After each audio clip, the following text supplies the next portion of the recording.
గారికైనా అంతే సిస్టమ్ ఉంటుంది ఇప్పుడు. ఆయన వెళ్ళినప్పుడు కూడా ఇప్పుడు చుట్టూతా జాగ్రత్తగా పెడుతున్నారుగా. ఇదివరకు కూడా జగన్ ఉన్నప్పుడు కూడా పెట్టాడుగా. లోకేష్ కూడా పెట్టారు కదా. లోకేష్ పాదయాత్ర చేసేటప్పుడు కూడా చుట్టూతా సెక్యూరిటీ పెట్టారు కదా, మీద పడిపోకుండా చూశారు కదా. ప్రతిపక్షంలోనే కదా ఉంది అప్పుడు లోకేష్. కానీ వాళ్ళందరికీ లేని జగన్కి మాత్రం మనుషులు దూరం పెడతాడనేటువంటి ఒక ఎకో సిస్టమ్ ప్రచారం చేశారు. ప్రజలు అది నమ్మారు అతను. దానికి తగ్గట్టుగా నడిచింది.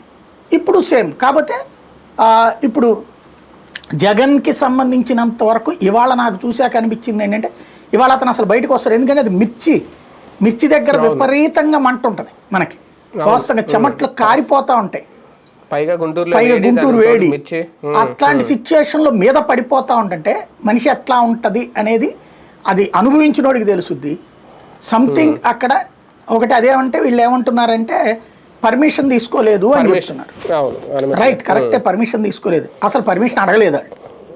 ఇప్పుడు బహిరంగ సభ పెడితే పర్మిషన్ తీసుకోవాలి, ర్యాలీలు పెడితే పర్మిషన్ తీసుకోవాలి, పరామర్శకు పర్మిషన్ ఎందుకు అంటే జనాదరణ ఉన్న నాయకుడు అని నువ్వు ఒప్పుకుంటున్నావా? తను వెళ్తే జనం వస్తారు అని నువ్వు ఒప్పుకుంటున్నావా? అట్లాంటప్పుడు మా దగ్గర పర్మిషన్ తీసుకోవాలని. Right, number 1. నెంబర్ 2 వచ్చేటప్పటికి ఓకే, వైఎస్ఆర్ కాంగ్రెస్ పార్టీ కార్యకర్తలే వచ్చారు, నీకు తెలుసు కదా వస్తున్నారన్నది. నువ్వు తర్వాత ఎట్లా కేసు పెట్టచ్చు కదా.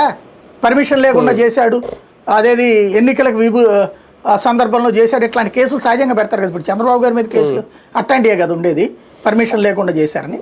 అట్లాంటి కేసులు పెట్టుకోవచ్చు. కానీ ముందైతే సెక్యూరిటీ పెట్టాలి కదా. అనుమతి లేదంటే